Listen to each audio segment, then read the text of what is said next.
अस्सलाम वालेकुम dear students. आज ग्रीडी एल्गोरिथम के ऊपर ये तीसरा लेक्चर है। बहुत इंपॉर्टेंट लेक्चर है ये। इससे पहले दो लेक्चर्स ग्रीडी एल्गोरिथम के पर हो चुके हैं। अगर आपने उन्हें अभी तक गो थ्रू नहीं किया तो वो आप लाजमी गो थ्रू करें, और उसके बाद जो है तो आपको इस लेक्चर की बेहतर समझ आ सकेगी।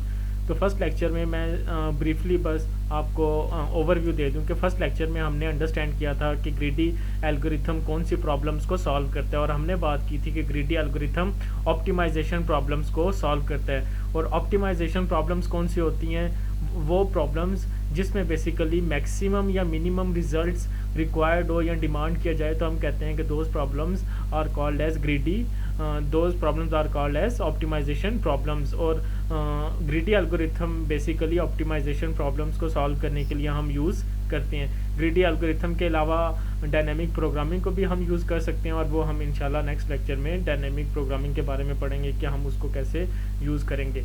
और इसके साथ हमने ये बात की थी कि ग्रीडी एल्गोरिथम हर स्टेप पे ऑप्टिमल सोल्यूशन की तरफ जाता है कि what is the optimal solution. और ऑप्टिमल सोल्यूशन कौन सा होता है कि जो आपके लिए फिजिबल हो, और फिजिबल होने के साथ साथ वो आपको मैक्सिमम या मिनिमम रिजल्ट दे रहा हो।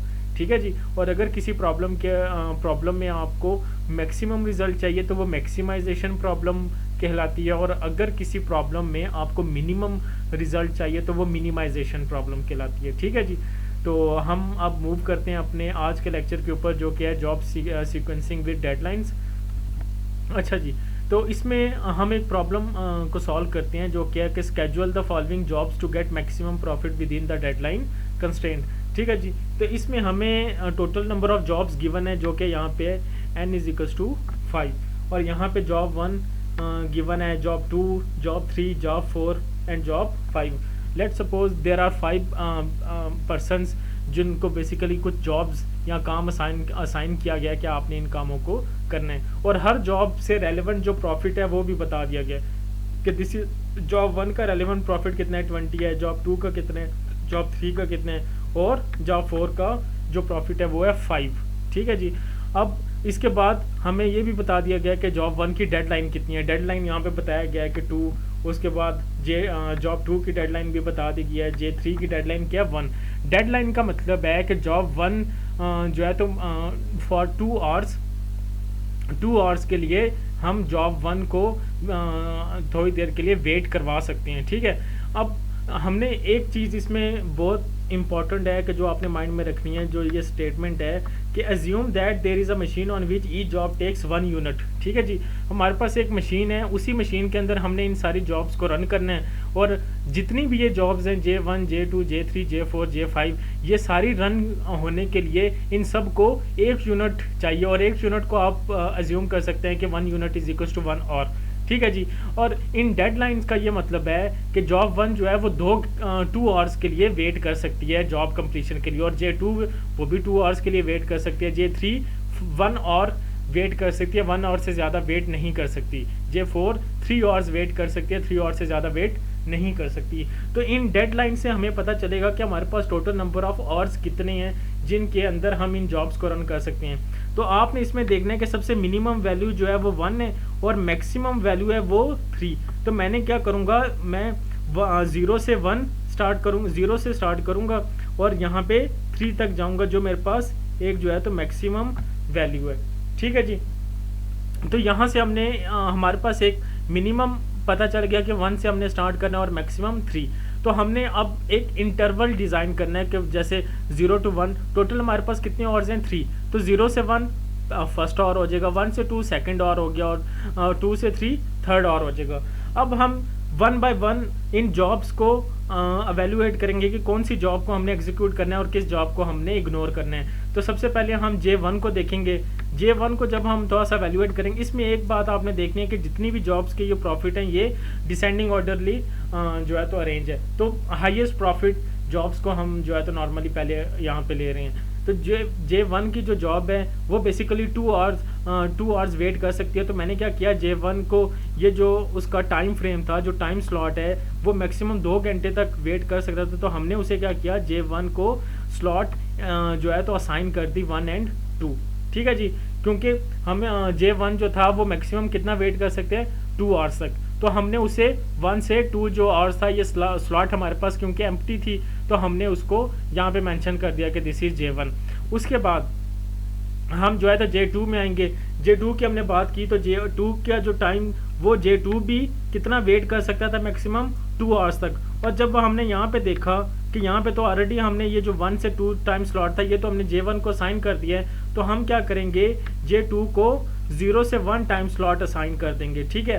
और यहाँ पे आके मेंशन कर देंगे कि दिस टाइम स्लॉट इज़, तो फिर अगर जो यहाँ पे मेंशन हो डेडलाइन, अगर वो टाइम स्लॉट अवेलेबल ना हो तो हम उससे चेक करते हैं कि उससे जो बैक पे अगर कोई टाइम स्लॉट अवेलेबल है तो हम वो असाइन कर देंगे, ठीक है जी। इसका मतलब यही है कि अगर आपको कोई टास्क, आपके पास कोई पर्सन आता है, वो आपको कहता है कि आप फॉर एग्जांपल कि 11 o'clock तक आप इस काम को या इस जॉब को कंप्लीट कर दे, तो वो कहता है कि यार मैक्सिमम 11 तक मैं आपका वेट करूंगा, इससे ज़्यादा मैं वेट नहीं कर सकता, 11 से पहले 9-10 तक जब आपका दिल चाहे तो आप इसको कंप्लीट करें।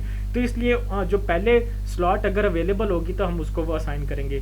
J3 की बारी आएगी तो J3 का जो डेडलाइन थी वो थी 1 आवर, और 1 की जब हम इस टाइम स्लॉट में देखते हैं तो ये तो ऑलरेडी हमने J2 को असाइन कर दिया है, तो J3 को हम जो है तो रिजेक्ट करेंगे। अब J4 की बारी आएगी। J4 कितना वेट कर सकते हैं, 3 आवर्स तक, तो मतलब 2 से 3 आवर्स तक जो टाइम स्लॉट है ये एम्प्टी थी हमारे पास, तो हमने यहाँ पे J4 को असाइन कर दी। उसके बाद J5 की बारी आएगी। ये कितना टाइम स्लॉट इसे चाहिए था, 3 आवर्स तक। अब देखें 3 आवर्स से पहले हम देखेंगे तो वो भी हमने टाइम स्लॉट एलोकेट कर दिया, और 3 आवर्स वाला हमने किसे असाइन कर दिया, J4 को।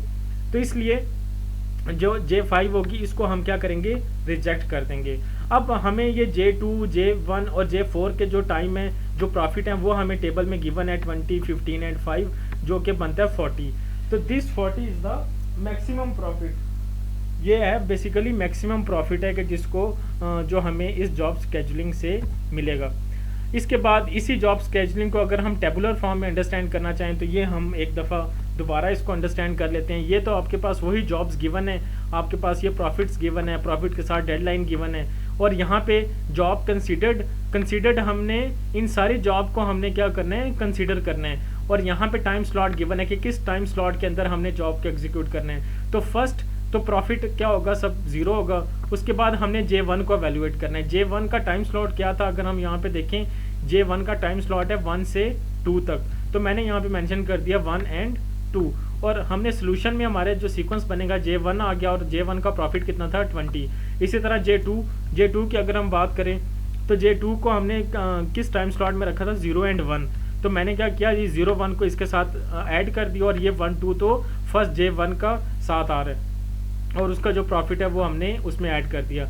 इसी तरह J3 की बारी आएगी। J3 को तो हमने रिजेक्ट किया था, तो इसका जो टाइम स्लॉट है वो एज इट इज़ मैंने ऊपर जो लिखा था उसी को मैंने नीचे मेंशन किया, और सोल्यूशन भी हमारा सेम रहेगा और प्रॉफिट भी सेम रहेगा। J4 की अगर हम बात करें तो J4 को हमने किस टाइम स्लॉट में रन किया था, 2 से 3 तक, ठीक है जी। तो यहाँ पे हमने मेंशन कर दिया कि 2 एंड 3, और सोल्यूशन में भी हमने उसको मेंशन कर दिया, और टोटल प्रॉफिट क्या आ जाएगा, 20, 15 एंड 5। और J5 जो था इसको हमने रिजेक्ट किया था, तो एज इट इज़ जो हमारे पास टाइम स्लॉट्स होंगी वो मैंने एज इट इज़ लिख दी, और एज इट इज़ हमारा सोल्यूशन आ गया।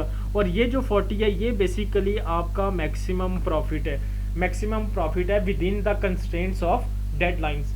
तो दिस इज़ हाउ जो है तो हमारे पास प्रॉब्लम ये थी कि हमने बेसिकली मैक्सिमम प्रॉफिट लेना है। तो मैक्सिमम प्रॉफिट लेना है इसका मतलब है this is a maximisation problem, और मैक्सिमाइजेशन प्रॉब्लम हो या मिनिमाइजेशन प्रॉब्लम हो तो उसके लिए हम ग्रीडी अप्रोच को यूज़ करते हैं।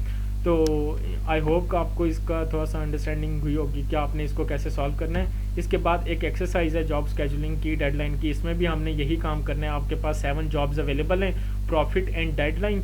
आपने क्या करना है कि इन जॉब्स को स्केड्यूल करना है कि आपके पास एक मैक्सिमम प्रॉफिट आ जाए। दिस इज़ सेम एज जो अभी हमने प्रॉब्लम को सॉल्व किया है। तो आप इस प्रॉब्लम को सॉल्व करें। अगर आपको कोई कन्फ्यूजन आती है तो आप जो है तो शेयर करें, and I will answer those